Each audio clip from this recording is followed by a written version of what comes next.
kyonna kyonna ekyetaagisa okuva mu mbeera eno ngenda kugezaako nga bwensobola. Nze kankubuulire ne bwompa akatundu katono bwe kati ku mutima gwo bwe kati nze golaba landlord yangoba ne mu nnyumba nga sirina wakusula genda kufunira nnyo wandiiro otekamu ssente n'ofuna ssente otekamu ssente n'ofuna ssente tumuyonke buli kasente kajja ebweru n'akateekamu kati miliyoni aga nange mwagala kunfeera kati bufeere ki tomala oyingiza mu kyoyita figa ekyo yenna mulala yena alinga ensiri tewali nsonga lwaki wesiba ku bintu bya ddiiru sente ze wajja nazo tezikumala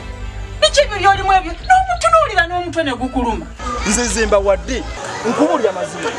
nsagala tonzitakkanya Sekola basimanyi kyakola tambula malako olujja lwa baba nawo ngobye